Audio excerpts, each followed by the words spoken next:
look into I also look into college and career readiness and workforce education. So basically, my research and practice area, I look into how the credentials of value, career, college and career readiness, STEM education, workforce education, how they all influence economic mobility and self-efficacy for individuals, students, and families. So that's a little bit introduction about myself. Thank you, Prof. Thank you. I, I, I have like 2 pages that I was going to read, but I feel there's more you can share about yourself. But perhaps as we go through the discussion, maybe as we go through the discussion, a lot more will come. So don't be humble about it. Let people know who you are so that they understand why your time is valuable and the information is more valuable. So. I've already done the introduction as to what we are going to be talking about, right? And Mhm. so we got this big, beautiful bill, and Yeah, I had heard that it contained things that we still didn't know. And absolutely. then just a few weeks ago, the government announced this and that they were moving forward, and that from Right. July, these programs that I read out are no longer going to be considered professional degrees.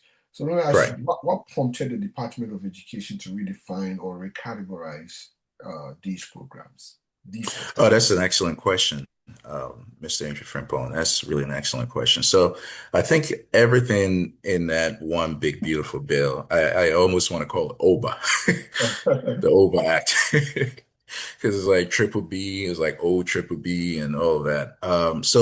You asked an excellent question. And I think when our president, President Donald J. Trump, came into office, or when he campaigned, I think one of his priorities was immigration, and then another one was how education is done here in the United States.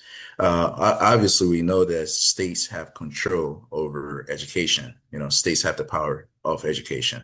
However, the federal government also have a little bit of policy oversight. So when I say policy oversight, they vote in Congress to pass the federal budget bill. Of course, the U.S. Department of Education gets the funds to appropriate that to the states and throughout different education programs that they actually have oversight for within the state. So we have things like special education, career and technical education, which is vocational education, used to be called that back in the days. You go to every other nation apart from the U.S., they call it TVET, technical vocational education training programs. So those are some of the things that the federal government really funds. And of course, the school lunch programs and other things. So the states also fund some of it, states and local government funds. But you also have the federal government giving majority, I would say, majority of the money to appropriation through the states to fund programs like that.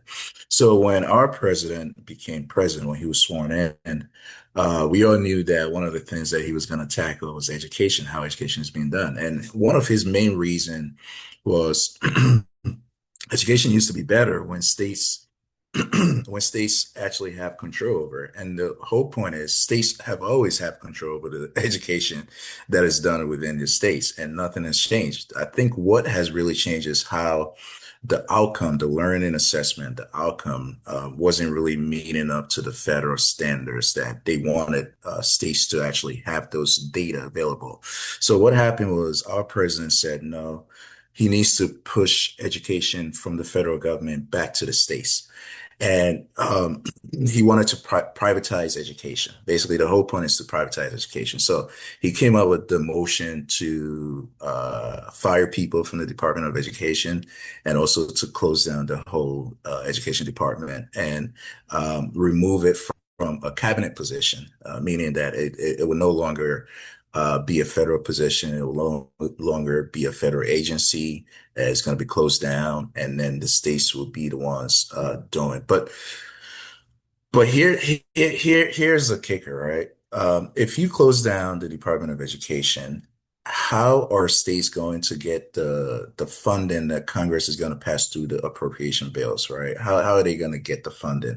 So there's no way of having an oversight if the U.S. Department of Education is closed down.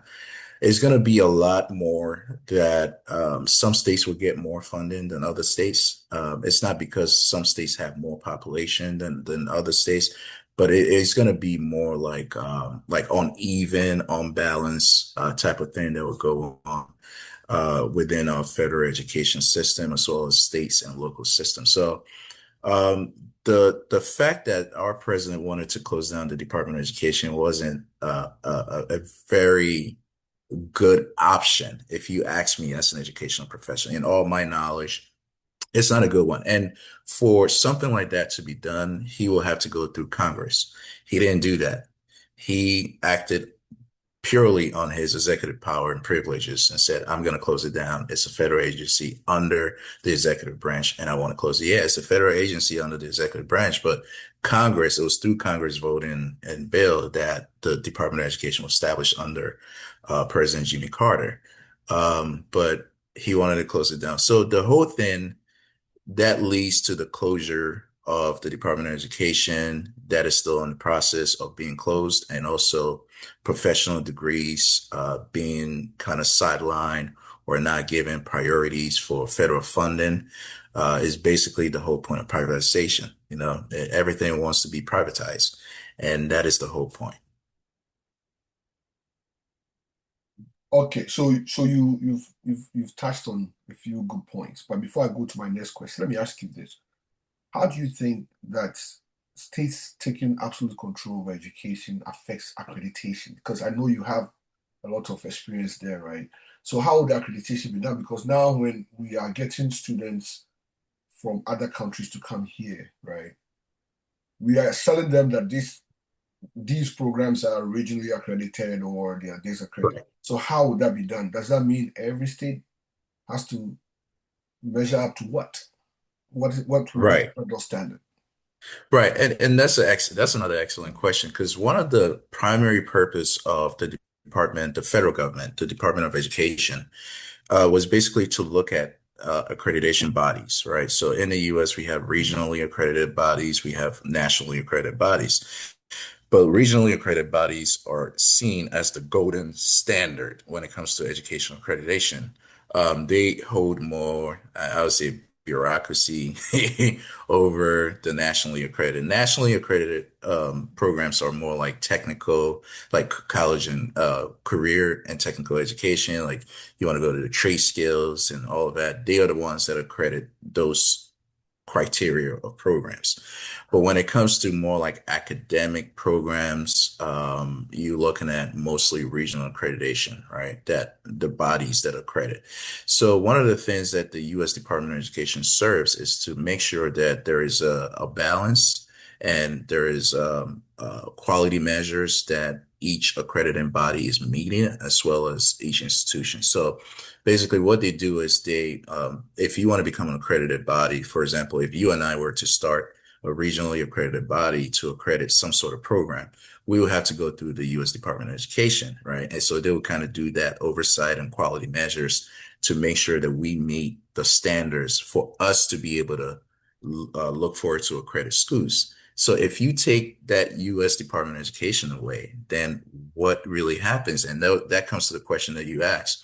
Now, states will have to basically pick up the tab and say, okay, how do we look at who meets accrediting standards and who does not? And how do we look at academic programs or trade schools or skills? How do we really? So it's going to basically mess up the whole system, the whole ecosystem of educational accrediting bodies. And I think one of the things that our current president, when he was first in office, I think in 2017, and when he was about to go out of office, 2020, before the election, I mean 2019 before the election. So one thing that his Secretary of Education at that time, I think it was Bessie DeVos, right? Bessie DeVos or Bessie DeVos.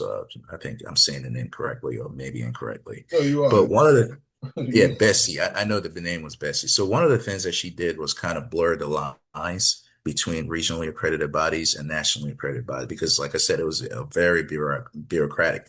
Because if you got a degree from a regionally accredited body, from a nationally accredited body, and you want to go to a regionally accredited body, you want to transfer to a regionally accredited body, you have 9 out of 10 chances that the regionally accredited body will not take your college credits. Hmm. Right. So she looked at that and said, no, that this is like a monopoly. This is a bureaucratic, and I want to blur the lines. So she blurred the lines. So right now you have regionally accredited bodies can go to any territory because they were kind of divided into territories of which states or region they're allowed to accredit academic programs and institutions. Now, when the lines were blurred, so you got like Middle States Commission can go now to Puerto Rico and accredit programs. You have the Western Association of Accredited Colleges and Universities can now go to New York, the Northeast region, and accredit academic programs or schools. So that line was basically blurred. And you have the same thing with nationally accredited bodies that can also compete with regionally accredited bodies for academic programs and institutions. So, but however, even though the lines are blurred, but it doesn't really take away the perspectives of which one is the golden standards and which one is not, and that discrimination is still there. So if you go to like a nationally accredited bodies and you go to a regionally accredited bodies, sort of institutions, there's still that discriminatory policy there, right? It's practice, but it's not shown on paper, but it's practice. So a regionally accredited body can say, a institution can say, well, we can't accept your credit because your credit comes from a nationally accredited body. Ah, So the but you lines see, are blurred, but it's still there. And that was one of the main functions of the U.S. Department of Education, to basically have an oversight. And one thing that I want to say is, um, states, you asked about the states, like how does the state now come into the picture for accreditation? So states have a compact called SARA, SARA. okay, And with the exception of only the state of California, which haven't joined yet, but every other states have joined. For all the 49 other states have joined. And what they do is basically they form this compact basically for accreditation purposes that, including distance education, online education, all of these other programs that you can think of, that if let's say Kwame comes from California and now Kwame moved to the state of New York, Kwame doesn't, and if Kwame is doing a distance education program, Kwame doesn't need to wait to get permission from the state, okay, or Kwame's institution in California doesn't have to wait to get permission from the state of New York in order for Kwame to continue his education. So that compact basically blurred those lines okay, that, every state within that compact gives permission for academic programs and institutions, but there's also underlying factors. So you have certain criteria, like if you take away the Department of Education, I think what the Department of Education needs is like a seat on that SARA board or body to be able to make sure that everything is fairly distributed, balanced, and so forth. But currently, the Department of Education doesn't have a seat on that body, right? On that board meeting. They don't have a seat. So what it does is it blurs the lines from states asking other states for executive power to launch their programs or to do certain things. So when you go into certain programs like nursing and stuff like that, they would tell you that, if you live in the state of Pennsylvania, you cannot take our program. Or if you live in the state of California, you can't take, that's the reason, okay, right? Because maybe that particular state, let's say Missouri, if you were in Missouri and you live in the state of Pennsylvania, you're taking a program like a nursing program in the state of Missouri, it could be that that particular university or state haven't asked permission from the state of Pennsylvania yet to have their programs be available for residents, Pennsylvania residents. So if they haven't asked that, they'll basically tell you if you live in the state of Pennsylvania, we can't admit you to our program because of that permission that haven't been granted yet. So that Sarah board or compact is really powerful in the US, and it really serves as a standardized thing for accreditation and academic programs. Okay, thank you. So, for those of us who are just joining us, I'm talking to Dr. Quayson, a very experienced person when it comes to these issues. The Department of Education has recently reclassified some programs, and we are no longer calling those programs professional programs. I will give a list of the programs so that we are all on the same page. So, effective July 1st, 2026, nursing, including MSN and DNP, physician assistants, physical therapists, including DPT, which is the doctorate version of it, occupational therapy, speech language pathology, audiology, social work, including MSW, DSW, public health, all stages of public health, education, including masters, counseling therapy, including masters, and architecture are no longer considered professional degrees. So Dr. Quayson is helping us understand what the repercussions will be academically, financially, professionally, your earning capabilities. We will talk. We will have a very good discussion. So if you belong to this group, stay tuned. If you don't, and you know someone who can benefit from this discussion, share with them. So let me ask you, Dr. Quayson, I have a question for you. So if if I am already a nurse, Mm. okay, whether it's BSN, I have my master's, or I have a DNP, Mm. how does this affect me? Say that again? If I'm a nurse Yeah. or belong to any of these programs Hmm. Hmm. and I'm already practicing, does this retroactively take anything from me? Uh, is it going to start July 1st after the people who graduate from that point on? Or if my wife is a social worker, does that mean she's no longer Hmm. considered a professional, Right. Right. in that space? Yeah, so that's another excellent question that you asked. And this is what I would say. I think what the OBA does, which is the One Big Beautiful Bill Act does, is in itself, it has this regulatory and stuff like that. Like you can see something like Pell Grant or the Pell Workforce Grant. That in itself, if you read about it, it's actually a good thing, right? But what it does is before institutions used to report to the IPAS, which stands for the Integrated Post-Secondary Education Data System, right? Institutions were reporting to it, and we really didn't have a distinction between what is considered academic and what is considered professional. It has long been established within the federal financial aid system that each person who's like a permanent resident or U.S. citizen, as long as you want to go to a university to get a degree, you have a certain amount of limits that when you reach that limit, you can no longer move forward, right? Because I've been part of the U.S. education system since I was a kid, so I know that kind of thing. I maxed out on my threshold, Yeah. so I So had to. actually, not to catch, we will talk about the financial repercussion. Right, Now I'm right. just talking about I'm Yeah, already yeah, yeah. I'm gonna get to in the that. I'm profession. saying that Okay, for a reason. Yeah, I'm okay, gonna get to okay. that. Yeah, I'm gonna get to that. I'm So, I'm like, almost maxed out too. so like I'm maxed out of all of that. So, to your question, if I'm maxed out, how am I going to get that fund to be able to become a social worker or a nursing, right? Mhm. So, for someone who was very lucky to complete their degree and they were able to go into the field and now they're working as a professional, and then you're working next thing you know, your current president or administration is saying you are no longer considered a professional. How does that impact? How do you feel?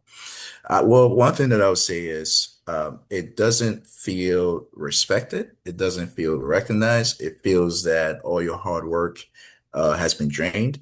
And one of the things that you will read on the U.S. Department of Education website is, oh, we are not actually attacking the body or the nature of nursing.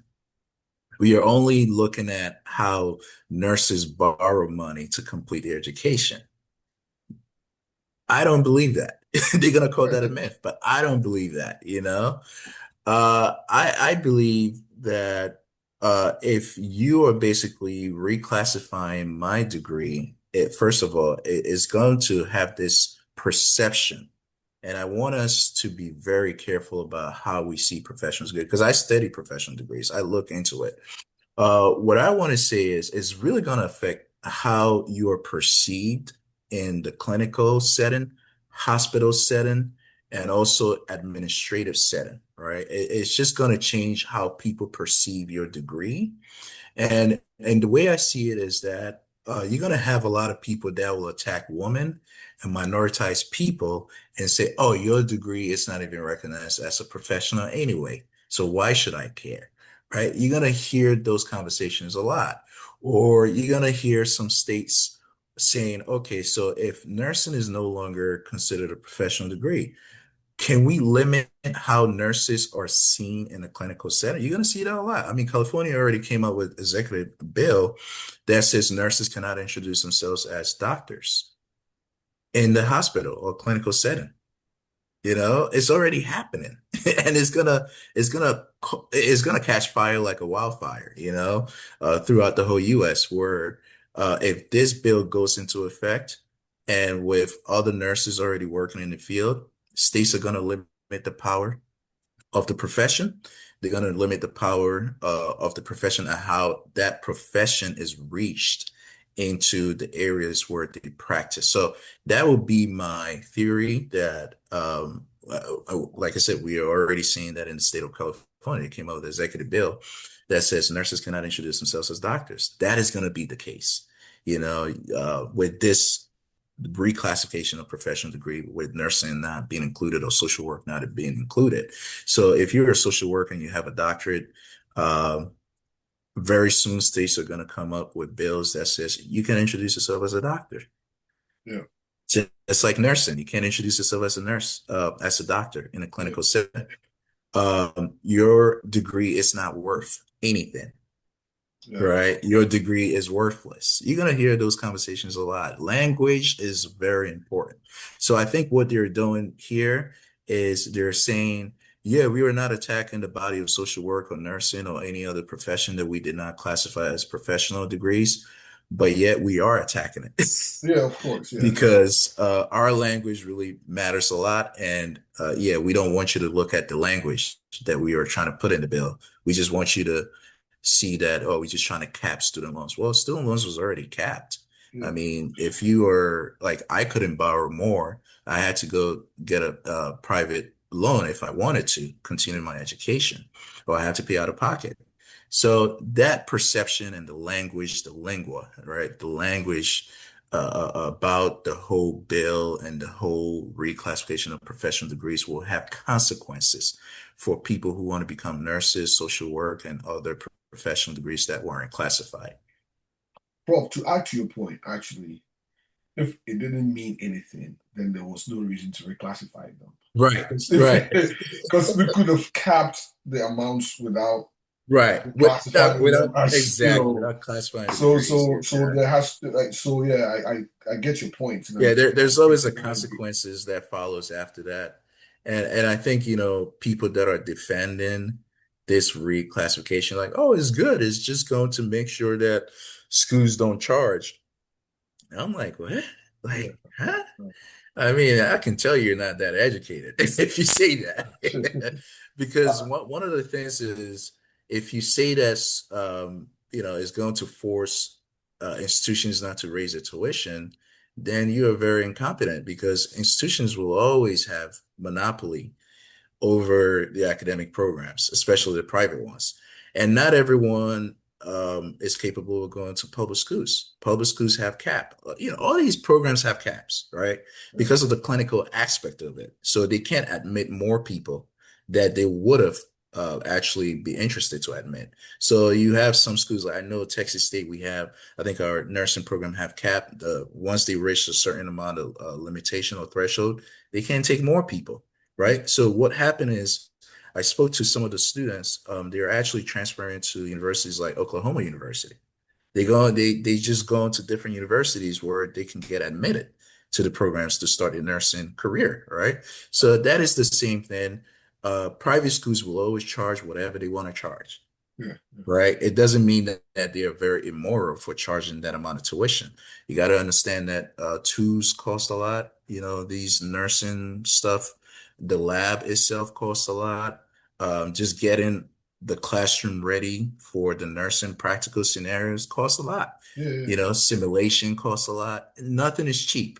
So I think our president and our current administration is doing everyone a disservice when they say, yeah, we just want to make sure that these institutions, lower the tuition. No, they have monopoly.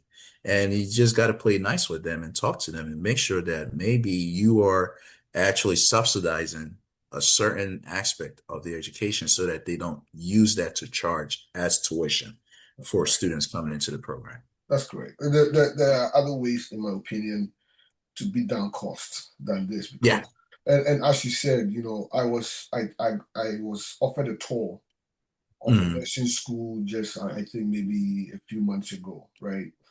And I have been to nursing programs Mhm. before, but this one was different. So when I went, I saw that they have replaced a lot of the things they had with AI. Yeah. Yeah. Even the Americans now can Mhm. respond to commands. So you can say Yeah. the AI can tell you I'm feeling dizzy, and acts like a human being. So when I Yeah. was leaving, I was talking to someone, and then the person said, "Oh yeah, it costs 120, Oh, yeah. Oh, very $125,000 expensive. for one." Just for So one. the cost obviously is going high. So how are the schools Hmm. supposed to make up for the cost? And you just mentioned something important. One of the things that they said was one of the things that the Secretary of Education, Linda McMahon, said was that they kind of looked into it and said nurses don't really borrow that amount of money for their professional degrees. That is yes and no. I agree to disagree. So basically, what they were looking at was community college. If you go to a community college, Yeah, then you're not borrowing, 100,000 or 200,000 to complete your degrees, that's correct. right? Yeah, But if you go to a private institution or sometimes even public institutions are expensive.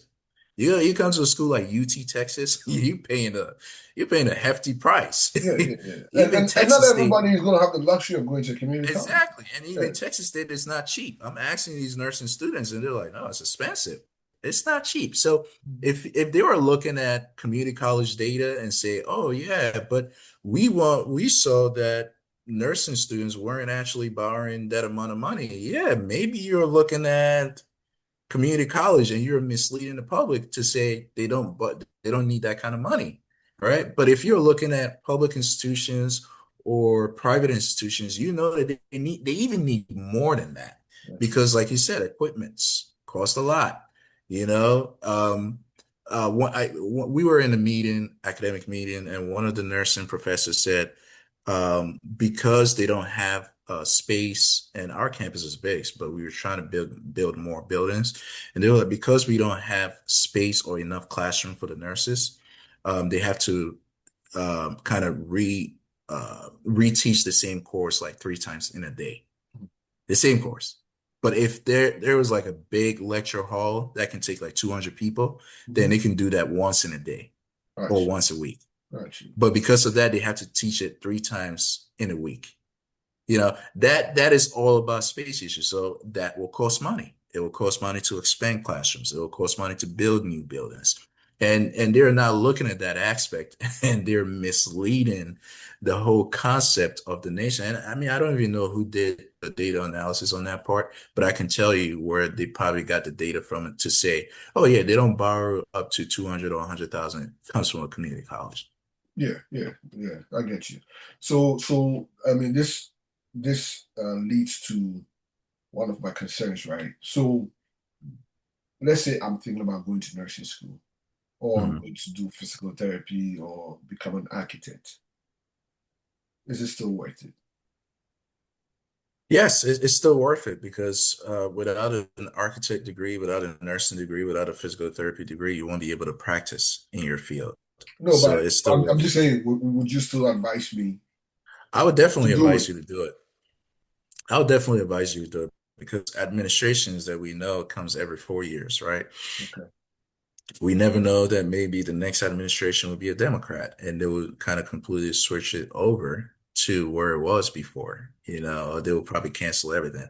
And one of the things about executive power is Congress can't um, kind of destroy or delete executive power. Only the next president can do that. The next president can sign an executive power to make sure that the one before it doesn't work.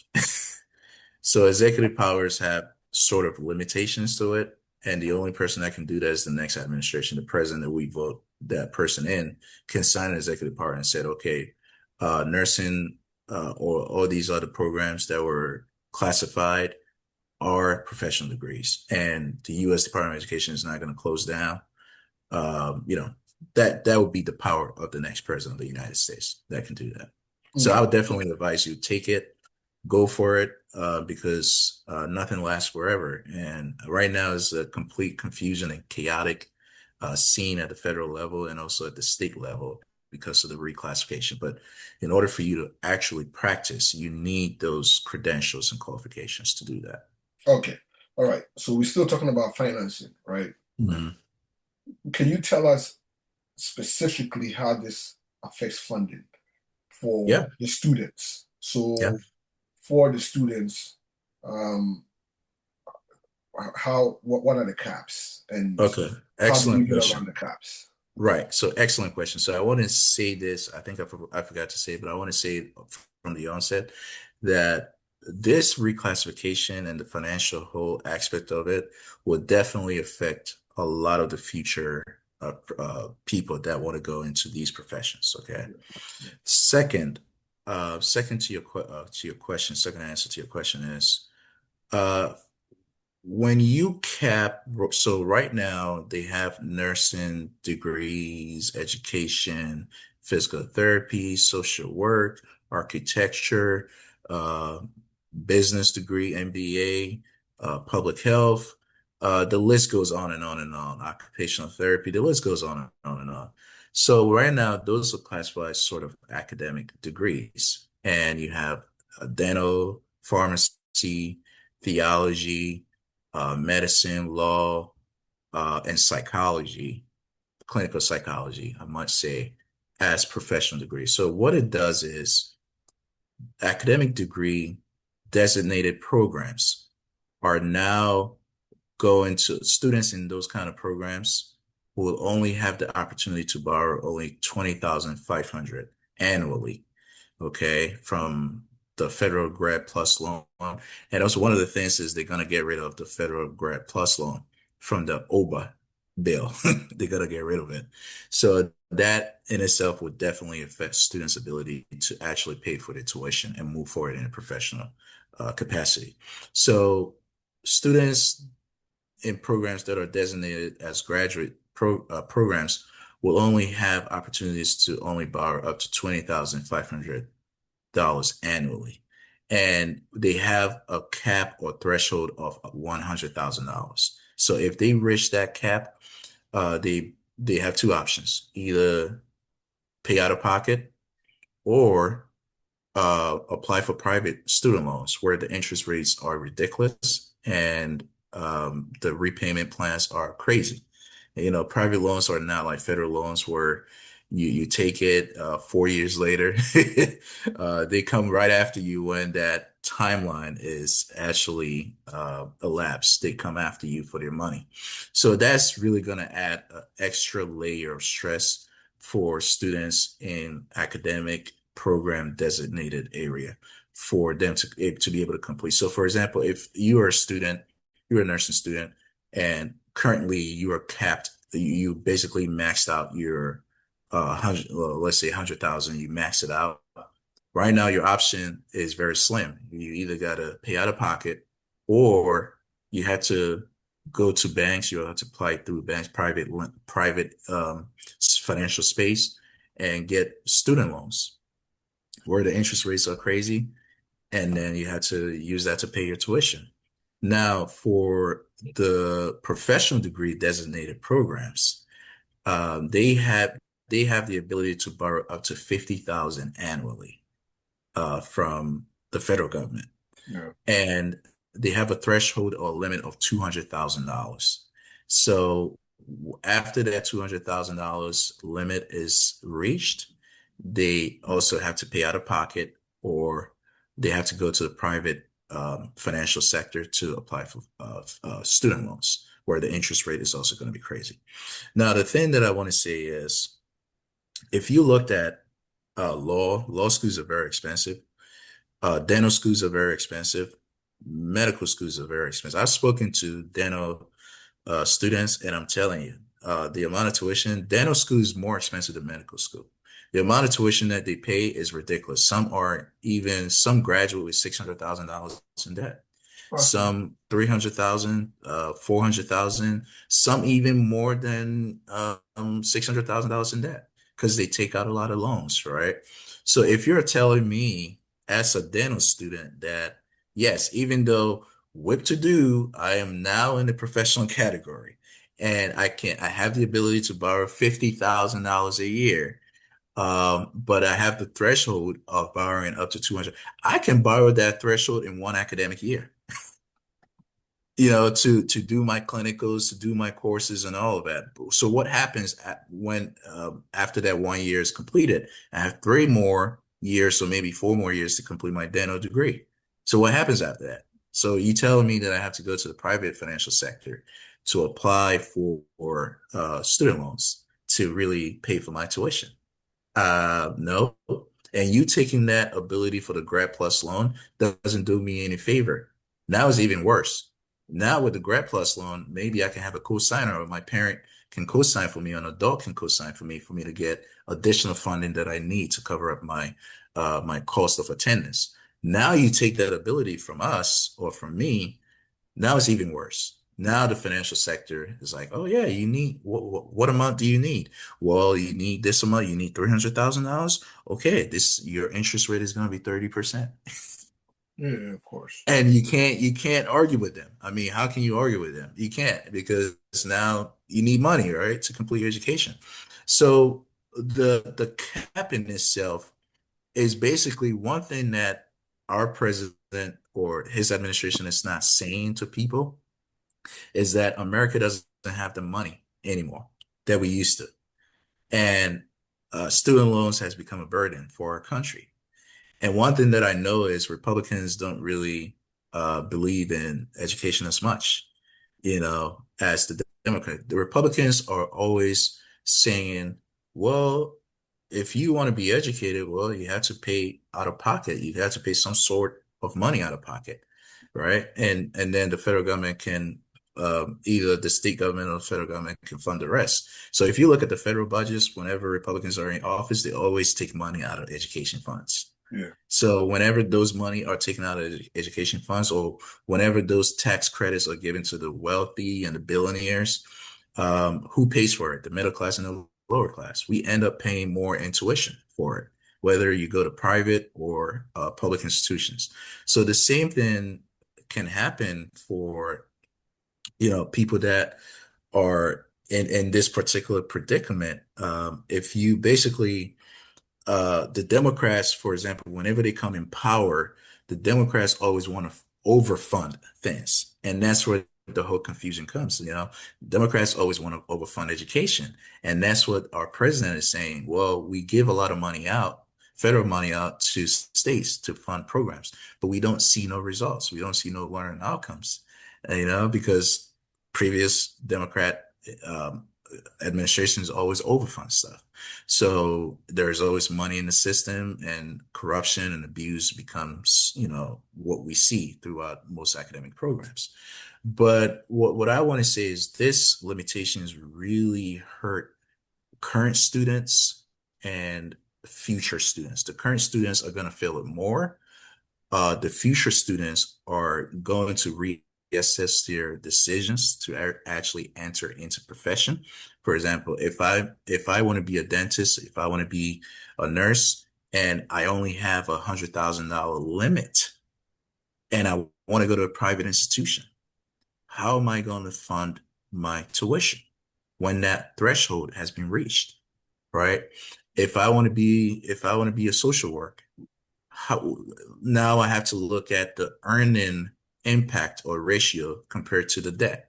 That's right. the DTI, debt to income ratio. So how is that going to really benefit me as a professional? So these are all the questions that we have to ask. Like I said, before institutions were reporting to the integrated post-secondary education data system, we didn't have that kind of distinction between what is considered a graduate program and academic program. But now we do. Now, our current administration and our current president is saying, okay, all the data that we have now is going to be attached to financial implications. So if you're an academic program, we want you to be classified as professional or graduate program so that, we can limit the amount that students borrow. But I think it's a lost argument. And I think it's a fluffy argument for you to say, oh, we're doing that to regulate academic institutions or to regulate programs for not raising their tuition. They have monopoly. You got to play nice to them. Yeah. And actually, so let me ask you. So almost all the programs that are actually on that list, like Hmm. take nursing, for instance, one of the six hospitals have extreme nursing shortages. Hmm. I've worked in healthcare before. I know sometimes nurses have to work almost 18 hours because Oh, they yeah. can't find people to come Yeah. in to work, right? Hmm. And obviously it affects outcomes because Oh, when yeah. a person is Absolutely. tired, Yeah, there's they not make much you can do. mistakes. Yeah. You make Hmm. mistakes. Hmm. Social work is the same. The demand for Right. social work is going up, right? Hmm. We need more social Hmm. workers. We're talking about embedding social workers into policing. We're Yeah, we, talking we need about we need more using of them in social workers in schools. New York. Now they're gonna take over the police. We need them almost everywhere. I mean, now everybody is walking around saying, I have this type of mental issue, Yeah, right? yeah, yeah, So the yeah. demand is going up, which means we need to train more social workers. Absolutely. Yeah, Physical therapy is the same. yeah. All these programs, teaching is the same, right? Hmm. Hmm. As someone in the industry or in that Hmm. sector, what do you anticipate? Do you think, aren't these like, as a lame person, I think this is going to exacerbate the issue. Oh, What's it your will, take? without a doubt. What, It's what, even what- gonna get worse. Mhm. I mean, we think it's worse now. It's even gonna get worse 5 to 10 years from today. If this rulemaking gets its way, because I one thing that I know is it hasn't been set yet, but I know the federal negotiators are kind of going over the whole rulemaking. They have to speak to the constituents about, the rulemaking process, and then they have to meet again. And then they have to do a public comment. So I would definitely urge everyone, whenever those public comments are posted, make sure your voices are heard. Even if you don't have a daughter or son or a student in the system, make sure, because it will definitely affect them by the time they want to go to college and enter into those professions. It will definitely affect them. So public comments are always very interesting. The thing is, Americans don't usually participate in a lot of rulemaking public comments.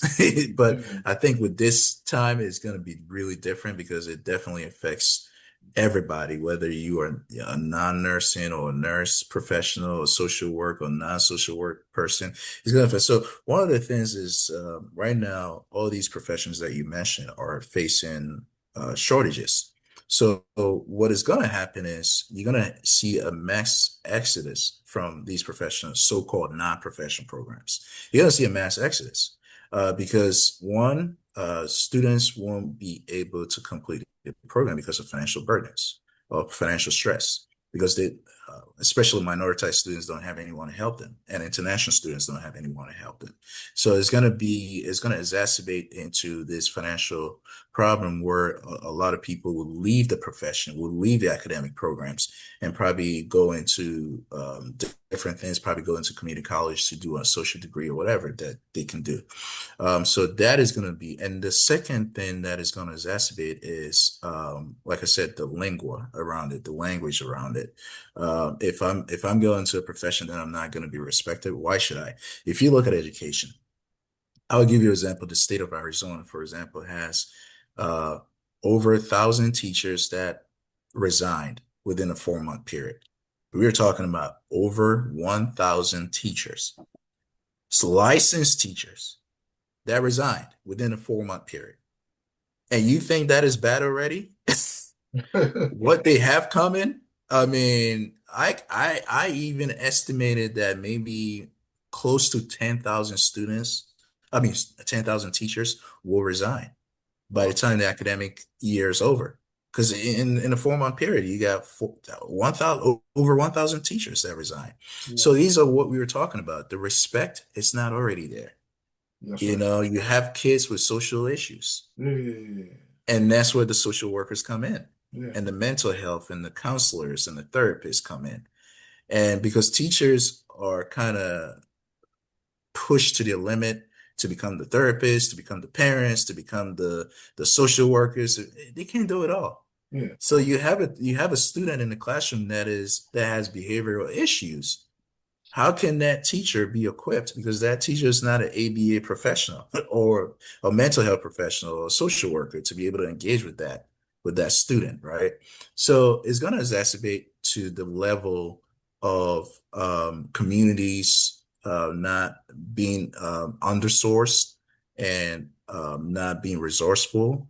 And the community revitalization plan that they have in place will not work because um, you have the language around it, the no respect around it, and then of course the wages that is going to drop even further because people that are at the top of the food chain will see them as beneath them. Yeah. So even if you have that sort of degrees that are classified non-professional, why do you want me to pay you $100,000 if the federal government doesn't even describe your degree as a professional degree? Yeah, that's right. It's like how do you even come out of that? How do you answer that? Yeah, So Prof. that's I gonna mean, be like, Prof, you and I know that one of the rivalries in this country involves nurse practitioners oh and yeah, doctors, right? yeah, yeah. Mhm. And that's already been there.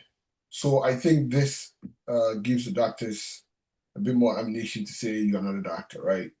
But you and Right, I right. also know that if it wasn't for nurse practitioners being able to work as doctors in some instances, we will have an extreme Hmm. shortage of doctors in this country. Of course. Oh And, yeah, and without a and even doubt. if the idea is to train more doctors, it takes years to do that. So you don't kind Right. of break the bridge before you find a fix. Exactly. And So and one of the things that I like about President Obama's plan was that he actually wanted to designate the people that you talked about, the DMPs, the other non-medical schooled doctors to actually take over. So by the time that a patient comes to you, and they're like, I have a headache, they do the diagnostic, they do the evaluation, and then they refer you to a specialist, that's right. which will more certainly be like a medical doctor and stuff Medical like that. doctor. That kind of really helped a lot. But yet again, you had medical doctors or people in the medical profession that hated that because it was kind of taking jobs away from them. It will take the So, jobs. It will yeah. streamline the jobs for them, though. I mean, I've had this discussion. I have a few friends that are doctors, and we've had this debate before. I don't think Yeah, it takes your job. It makes your job a bit easier because now you exactly. It can makes take it a care of lot the big easier. stuff. But they don't see it that way. So they always have associations or lobbyists that will always go to Congress and fight with the politicians and say, no, don't do this. Don't, that's kind of diluting our industry or profession. Yeah. So I got a question from one of our listeners, and I think I can help answer this, but I'll let you answer this too. It says, what financial alternatives exist for students in reclassified programs? And I mean, we just started our college prep program where we help students access scholarships. Mhm, So you're not just waiting on FAFSA or mhm, mhm. or waiting on the other stuff. But Yeah. unfortunately, and I think you and I were having this discussion before we started the interview, is that Mhm. the Ghanaian community, I don't understand.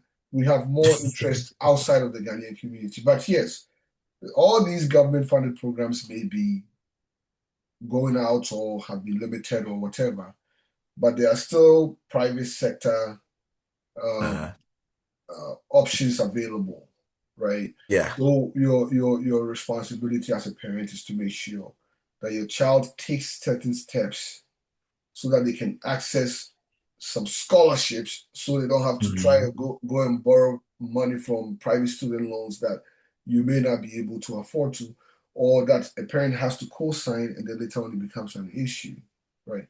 So we have programs for that. If you are interested, reach out to us.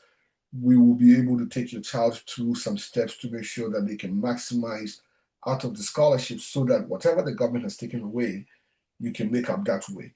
But Prof, you are in the sector. What other advice do you have? What do you think are some of the steps they can take to maximize? That is a really great question.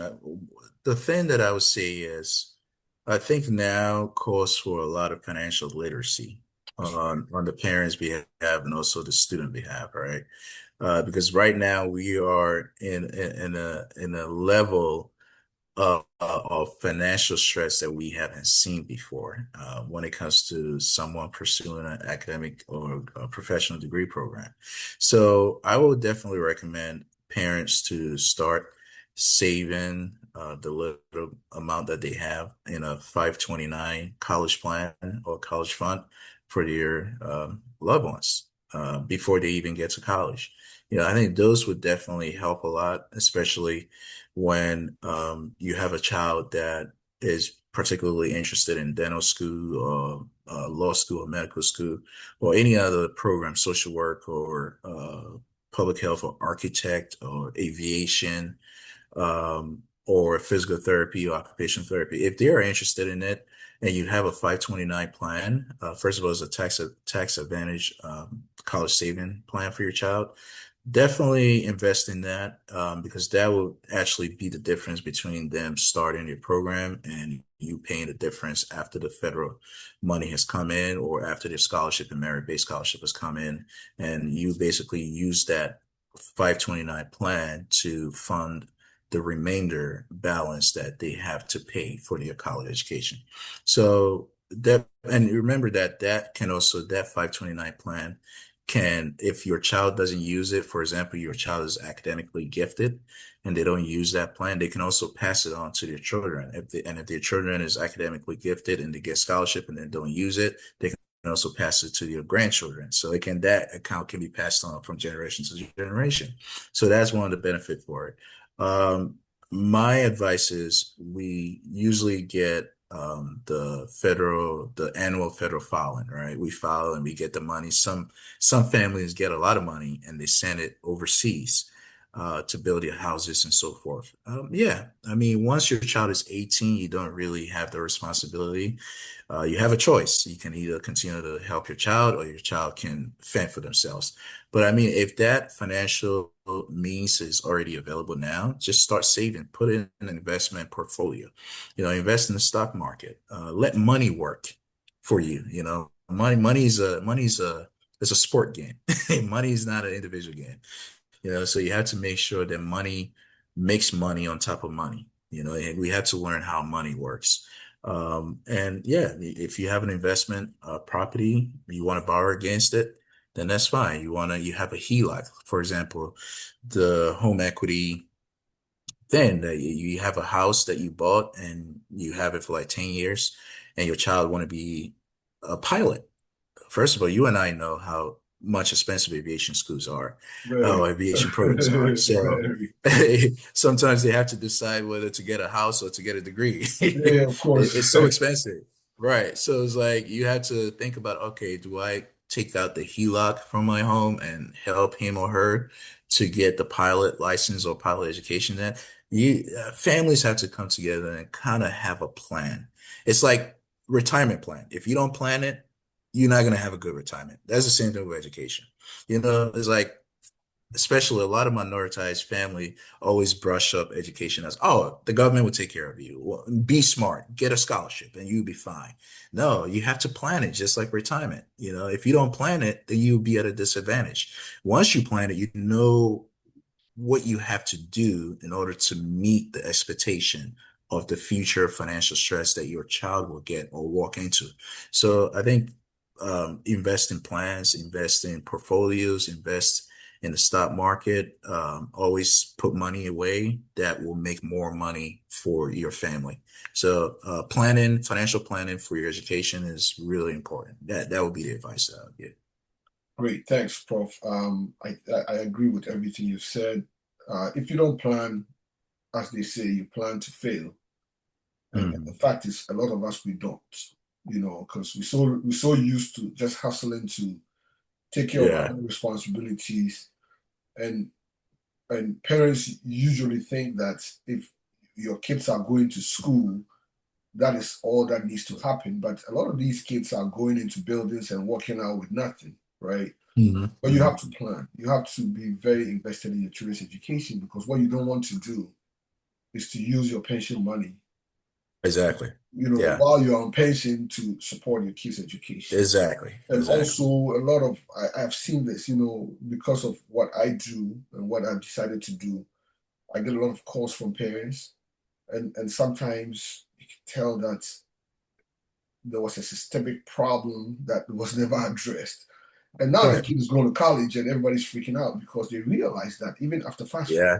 even Yeah. before, even after they've received all the maximums, right? Yeah. Even when the government was giving them a lot of money, you still Yeah. have to pay Oh $15,000. yeah. Where is You that coming absolutely. from for a working class family? Hmm. So it Hmm. is a very difficult thing. But you see, the thing is, once you plan, you get to understand that if you were putting just a few dollars away Yeah. and enrolling in some of these state programs or federal programs, Hmm. you Hmm. would have been making some savings for your kids, Oh, right? absolutely. And one of the things that I want to, Mr. Andrew Frimpong, one of the things that I want to talk about is also work, right? Sometimes we can get to tuition benefit from just working for a certain company. Yeah, yeah, Uh, for example, I know some of our people will really shame someone who's a janitor, that's right. but if you look at the benefits that these janitors have, oh my God, it's like sometimes I'm like, I want to be a janitor. I just Bro, want to go.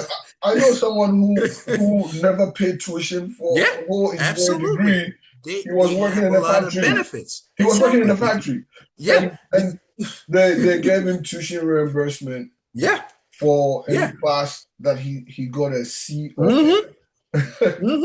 So it's You like some know, people say, "Oh, you just a janitor." I'm like, no, no, don't just no, say that. no, no, no, They no, have a no. lot of benefit that you don't. Oh, yeah, yeah, yeah, First of all, some schools have it that, for example, I know I graduated from Hofstra University in New York, Hempstead, Long Island, and one of the things that if you were a janitor in that particular school, I'm going to use that as a case study here.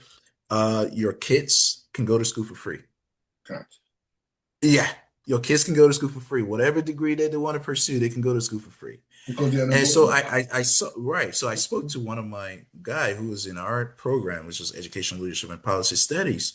And I said, man, this is the benefit you guys got. So I kind of went home and I told my dad, I said, yo, you want to become a janitor? My dad looked at me like, what's wrong with you? So I'm like, well, if you become a janitor, this is the benefit, right?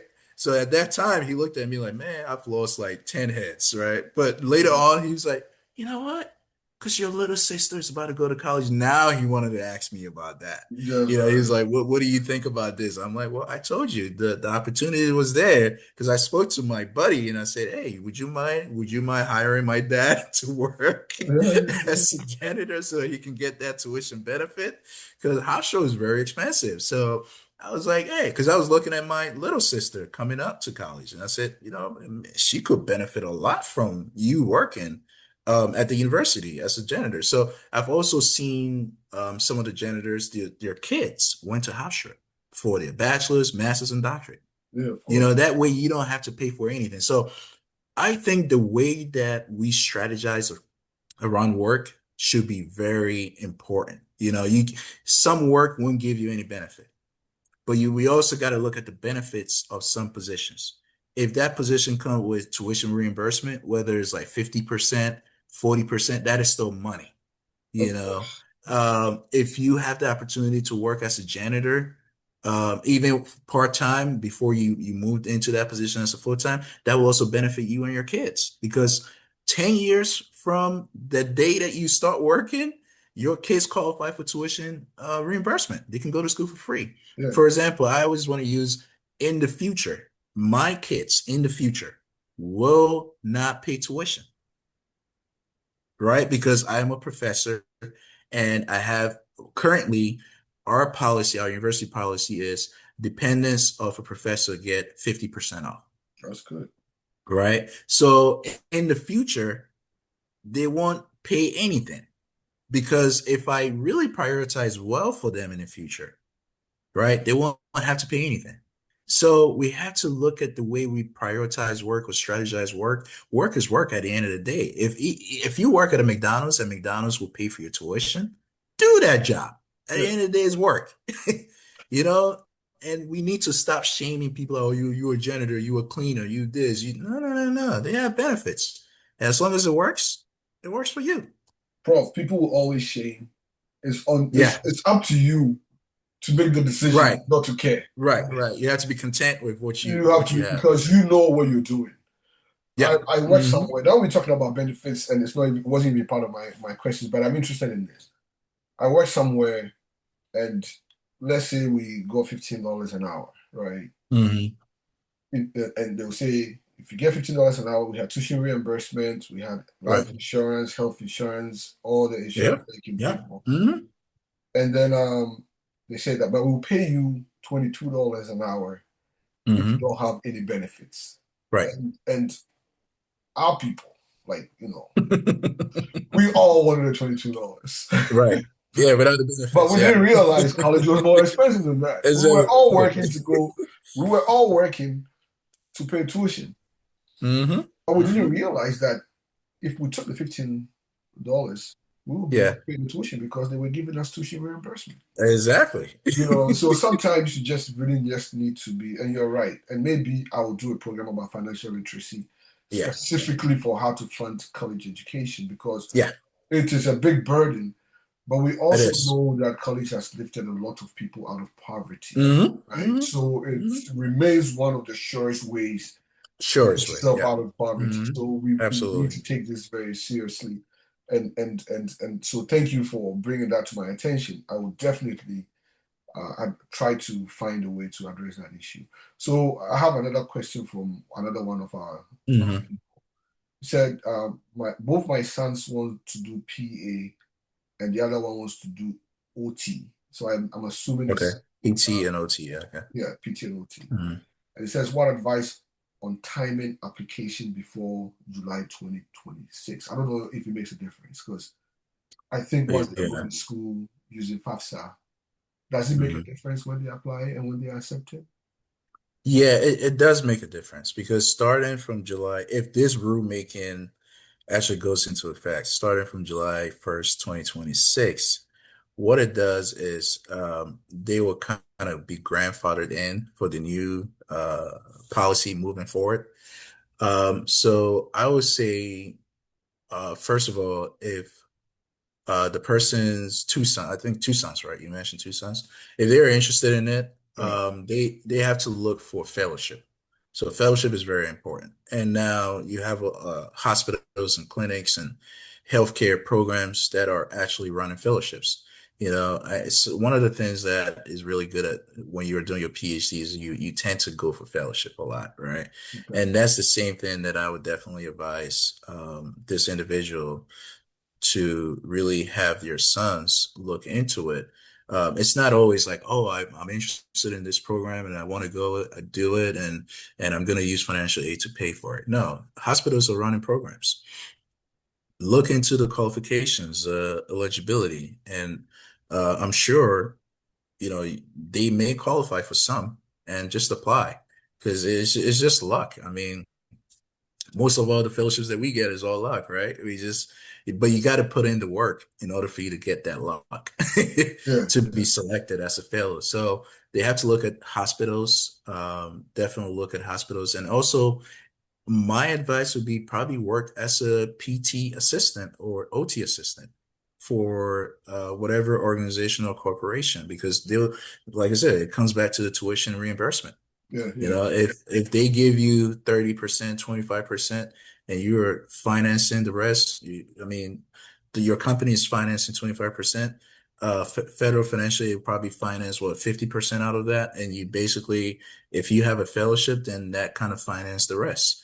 So there's always ways to not pay for tuition here in the U.S. And it's just like a PhD. You can do a PhD and not pay tuition, or you can do a PhD and pay tuition. It's really your choice. It all depends on the type of program that you apply to.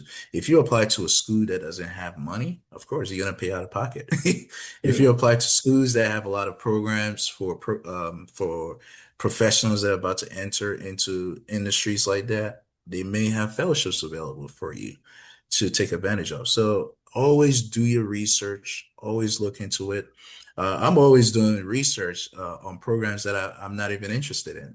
I'm like, okay, I want to see, and I see a fellowship available for these people, and the things that I see, I'm like, I've never heard of that. So it's always interesting to use your computer to query, use Google to query some type of fellowships for your professional. So you have to look at into if you what does the American PT Association says? What programs do they have? I can guarantee because my older sister is a PT. She's a DPT, Doctor of Physical Therapy. Okay. Um, what does so I kind of know certain things by our conversations in the past. So make sure that you look into it, you do your research. There's always fellowship programs out there that can even fund the whole program for your child, and your Mhm. child doesn't even have to take financial aid or anything else. Okay. So another question, well, another person says, thanks to Dr. Quason for giving us such an enlightening, I didn't get it, but someone is saying thank you for giving us such great information. But the question that the person has is actually pretty interesting. He said, how is theology still a professional degree and social work isn't? I don't know. Is it politics? It's definitely Is it politics. politics? Oh yeah, it's definitely politics, man. It's. I mean, when I saw the list myself, I was like, "You gotta be." I'm like, theology. I was like, listen, I'm not gonna knock them off, but yeah, Yeah. we all need that professional pastoral guidance, okay? But yeah, I think it's very political because you also have.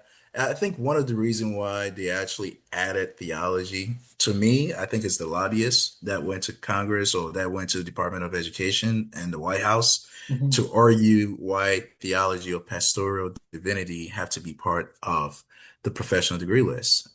So listen, it's still a vocation. Theology is still a vocation. They can go into different avenues like therapy. They can go into counseling. That vocation actually is interdisciplinary. So I think they make a good choice Okay. to add theology in it, but I also think that they made a bad choice to exclude all these other professional degrees out of it.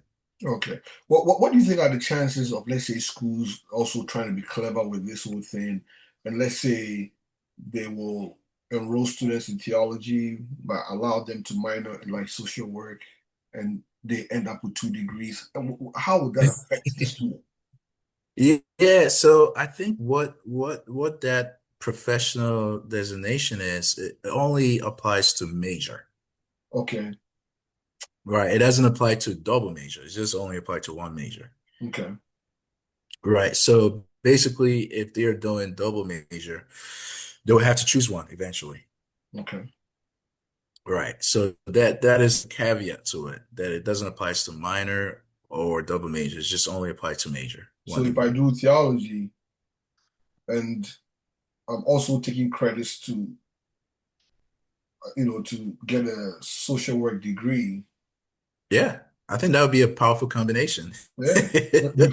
Yeah, I think that would be a very powerful combination. Yeah, definitely. I think that is doable. And I think if like I said, the OBA that definitely takes away the Grad Plus loan benefits away from people. So they aren't able to borrow more from the federal government for their tuition. But however, I think if you're doing theology and you minor in social work, I think there's possibility a way to get your education funded.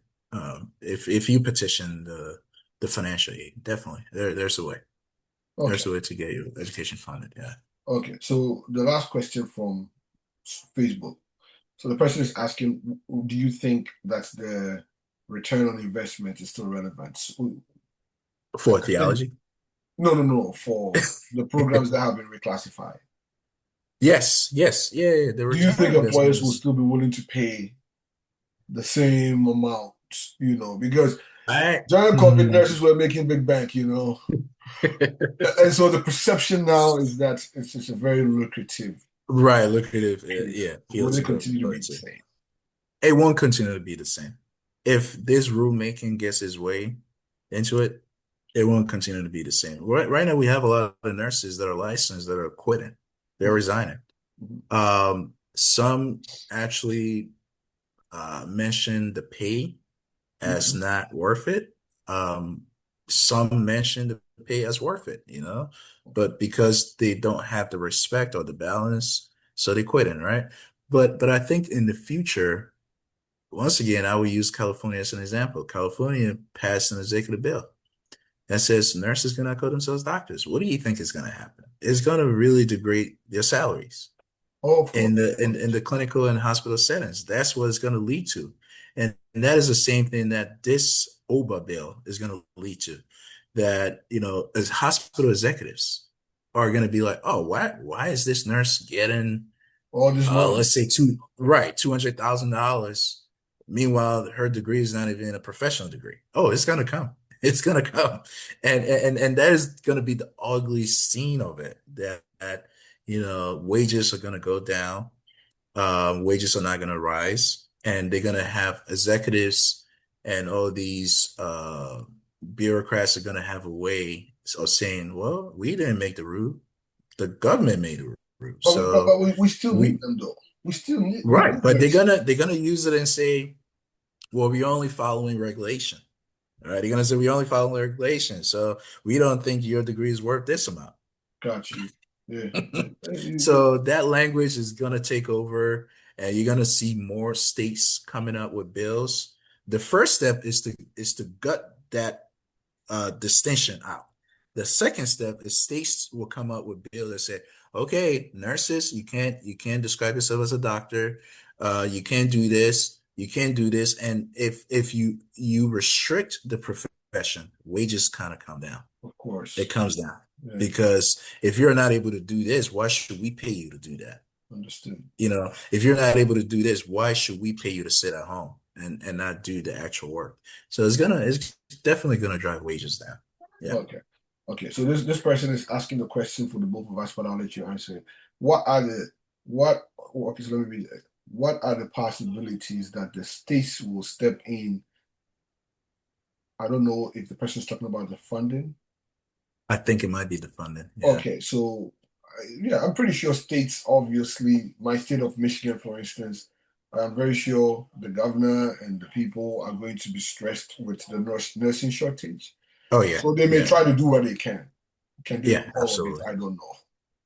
Absolutely. No, no, you're right. I think states will, like I said, states have the power of education. The federal government doesn't have the power of education, Mhm. right? So states control their own education. So I think what's going to happen is states are going to come up with bill once the rulemaking goes into effect July 1st. If, they don't change anything out of what they currently require.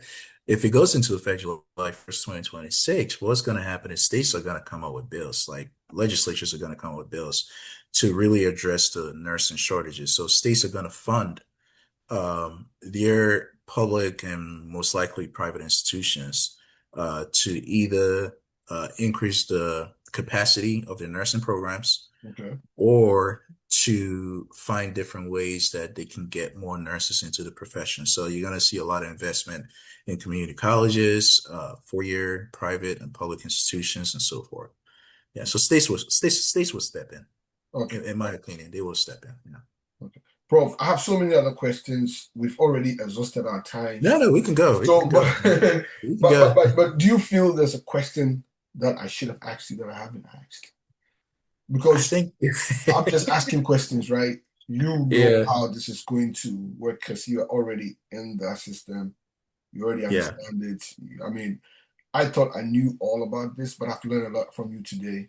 So, are there any, I want to help the people in those communities find ways to adapt because I know we need them. Oh, yeah, We need social yeah. workers. We need Hmm. nurses. We need Right. architects. We need all Hmm. these people. Right.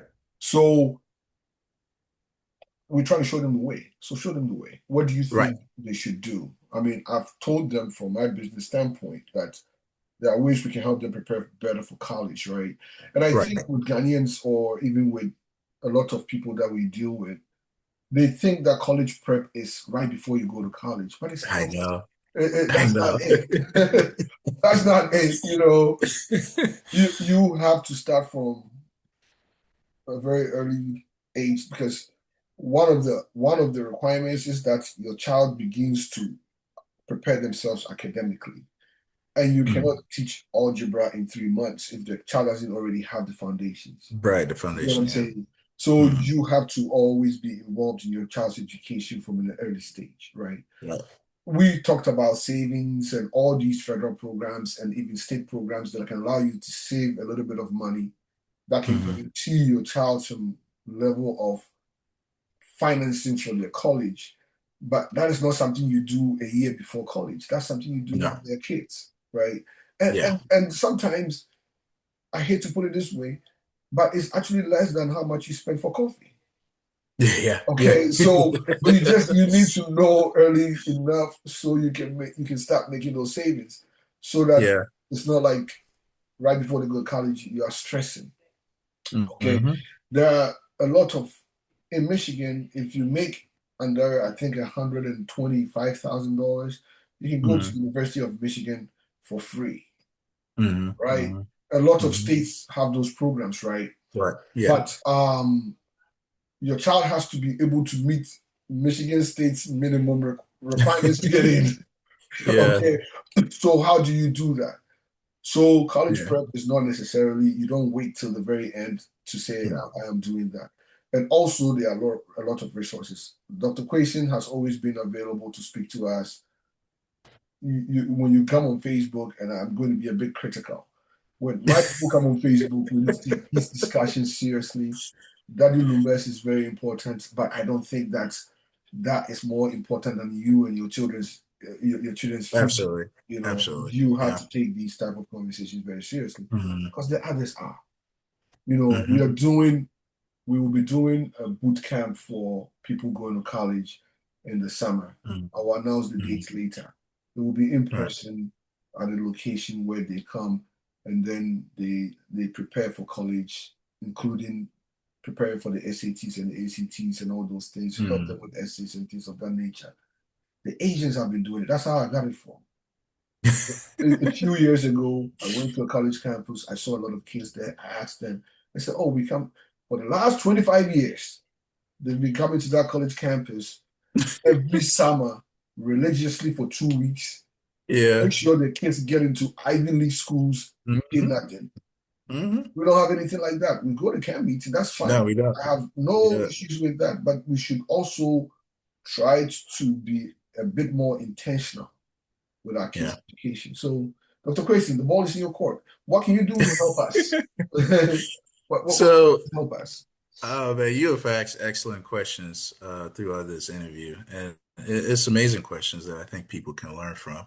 One thing that I would say is opportunity isn't always distributed equally. Okay, you may be in the same school district as someone who's a billionaire's daughter or son, but it doesn't mean that you guys have the same opportunity. You know, that billionaire son may just want to go just get the grades to go to college to continue the family dynasty empire, right? But you, on the other hand, may not get the same opportunity afforded to you. So opportunities are always never created equally. You can be in the same school district, same program, you can be getting A's, but you may not get opportunities. Mhm, So one thing that I would say is, especially in communities that are really under resourced, is that we need to start our own pipeline program. And you talked about, Asian students, families that will keep taking trips to college campuses, and they're kind of socially conditioning their kids yeah, yeah, that, hey, this is where you belong, right? yeah. One of the things that I really enjoy whenever I travel to different cities is I always want to see what universities are out there. I mean, I'm a worm. I'm a school worm. So whenever I see that a university is close by, I always want to go to that campus to check it out. To see the moment that I see that a community or a city has a school, I'm happy because I know something incredible is going on in that city, you know? So I think we need more community-based pipeline programs. And if you have a vision for your child to go to college, you start working on your child from elementary school, but the critical portion or the critical part that you have to really work on your child is from middle school. You don't wait till 12th grade. Now you're asking your child, so what college do you want to go to? No, Right, you right. start conditioning just like the Asian parents do. You start taking college campus trips. I think every year, our conferences in the NACSTA, we go to a camp meeting, and almost everyone is looking forward to it, right? But ask how many people have taken your kids on a college campus trip. You're probably gonna get maybe 2 or 20 Yeah. out of thousands of people. Okay. So it goes to show you that we don't really prioritize the education aspect, the financial planning aspect of our kids' education. And that is a travesty, right? But it starts from middle school. If you want your child to go to IV, you start from middle school. The moment they enter middle school, now you plan. You plan your way. The elementary is just for them to get the basics. So you have to reevaluate them, assess them, and make sure that they have the basics. Once they enter middle school, you start taking them to college campuses. You start conditioning them. And now they see the college campus, they see how people are walking around, how people are serious. You take them into lecture classrooms. You speak to some of the professors like, oh, I just want my child to see what a classroom is like. Your child will go to that classroom and have ideas like, wow, maybe in the future I want to be a professor. That's right. Maybe I want to be a scientist. That's right. Maybe I love the white coat. Maybe this kind of attracts me. So early career exploration is always the best policy and the best investment. You give them the best investment of early career exploration, and they will never go back. Your child will never swift away or join the bad crowds because they know that they have been exposed to something greater Yeah. than what your kids will or what your friends will kind of swept them away from. So we need pipelines. We need individual community pipelines and we need educators to really commit to it. Because we like in different communities, we have people that are highly skilled people. We have teachers, we have professors, we have medical doctors, we have nurses, we have nursing doctors. We have so many people. So we need these kinds of human resources to really engage in a pipeline, to Yeah. give your professional knowledge, to facilitate these learning processes for people that will also be going into that kind of profession. I think representation means a lot. And if you want to become a professor, you see a professor, you talk to that professor, you engage in that professor is going to tell you all the things that you should not do. And True. that True. professor is going to tell you all the things that you should do You should do. because it's a journey. When I tell you the things that you should not do, trust me, I know what I'm talking about. That's When I right. tell you the things that you should do, trust me, I know what I'm talking about. So we need that talent pipeline within our communities for academic programs, for tutoring, for career exploration, where we expose our people to different careers out there so that they'll be very competent to know the kind of career fields that they want to go into. So another person has another question for you. Yeah. So you in academia, is there a best time? Is there a better time to apply for funding? Mm. Is fall better than spring? I think the Do you guys best have time more is, money in the fall than the spring? yeah. I think fall is always better. I would say fall because the reason why I'm saying fall is fall, you basically know the budget, you get funded for the whole academic year, right? You get your financial aid packet. Okay, But spring is more like, I would say fall. okay, Applying early is always the best policy because okay. if you don't apply early and the money is kind of used, and then you have no money to fund you. Got you. To be competitive, you always have to, if you know that you want to apply for financial aid, you don't wait. The moment financial aid opens, you apply. And make sure that you have collected all the information, the right information for you to put into your FAFSA application. That applies to fellowships too. Don't wait till the last minute. Start engaging with people that can write you great letters of recommendation. Okay. And some of the mistakes that our people do is for scholarships and fellowships, they ask for letters of recommendation, and you have to get it from a really reliable professional, someone who has worked with you. But if I haven't worked with you, I don't know your abilities, your academic abilities, and you're reaching out to me for letters of recommendation, I would say no. Yeah. In Okay. the past, I used to write it for them. They used to get it, right? But now I'm kind of reevaluating, like, no, I'm not gonna write it for you. No, no, no. You have to you have to be sure Yeah, because your yeah, you have to be reputation is on the sure. line too. Right. So like Yeah. in the talent pipeline that I talked about, you can also have programs that look at letters of recommendation. How does effective letters of recommendations are written? And I can tell you that in academia, for all my students that I've worked with, the ones that have gotten scholarships, fellowships, and so forth, recognition from, National Honor Society and all of that. My recommendations, are always incredible. You just have to write it in a certain way that it captures the ability and that whoever's reading it knows that okay, you have actually worked with the student. And Got you. it always takes, it's an art. It's an art. So you have to and we have to teach our people that you just don't ask anyone for letters of recommendation. Got you. Yeah, because once they see, because they're gonna Google you. If your uncle wrote it for you, they'd be like, okay, who's this person? We can't see, we can't find him on Google or whatever. So that means it's a fake person that Yeah. wrote it for you. They don't So usually Google you because I yeah. did a recommendation for someone, and I mean they checked my LinkedIn more than seven They times in do. one day, They do, so I yeah. knew that people were actually verifying the sources and things Yeah, like yeah, that. they do. I think one person, I think a company reached out to me and said, I wrote a recommendation for someone. I'm like, who is that? Yeah, Because yeah, usually when people ask me, like they would send me an email, right? yeah. And I'm like, okay, I will write it for you because I work with you. I know your abilities. But someone sent a letter and I didn't Yeah. even know that person. And they reached out to me. They're like, did you write this letter for this person? I'm like, no. I don't I'm think so. like, I don't know this person. I'm like, what is the name? The name doesn't ring a bell. I remember when I wrote my letter of recommendation for one of my former students to get accepted to Harvard Medical School. He reached out to me. He said, when he reached out to me, I'm like, man, why is this guy bothering me? Yeah, I Yeah, have a lot on my plate. I have a busy schedule. And then he kept insisting. He's like, no, I'm not gonna let anyone write it for me because I know you. can do it. Yeah, yeah. You taught me most of my courses in my master's program, and I want you to write it. And I was like, okay, yeah, yeah, David, I love you, so I'll write it for you. So I kind of wrote it, sent it to it, and Harvard read it, and they were like, wow, this is the best, letter that they have read, and they admitted him. That's And nice. then he reached out to me. He was like, I've been admitted.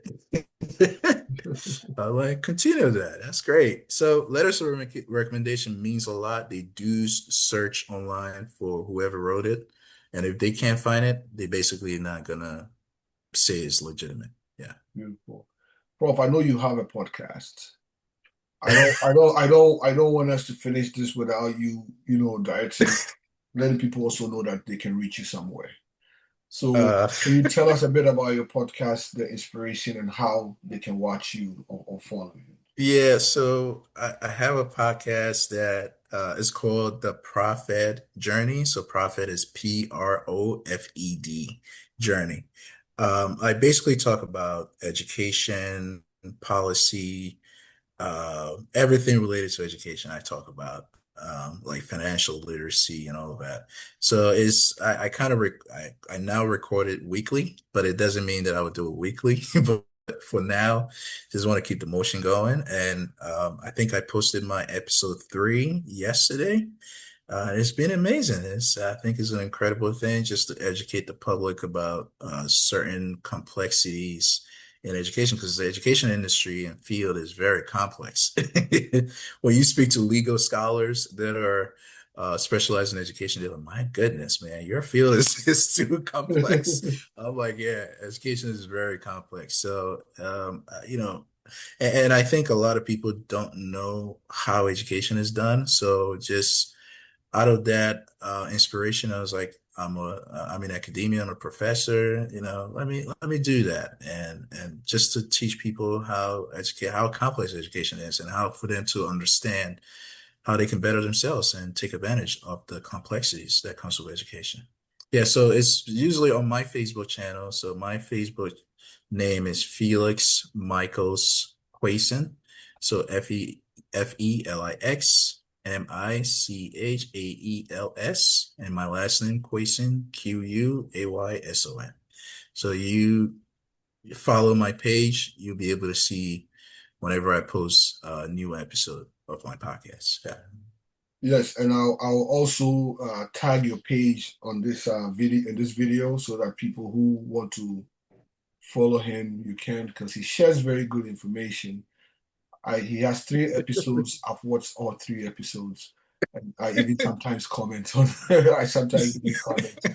I've also shared it on our platform a few times. So if you follow him, you get information that you usually will have to pay for, and Yeah. and Yeah. this is what we are all trying to do, is to be meaningful to all our communities, our friends, and things of that nature. Social media is a rope. You can use it to Hmm. pull yourself up, or you can Yep. use it to You strangle can, yep. yourself. It's Absolutely. an I agree. option for you. And Yeah. I have built a business and built a lot of things here on Facebook and Hmm. other social media Absolutely. Yeah. platforms. So it is Hmm. possible. You can do it. And I think that whatever information you're looking for, you can find it here.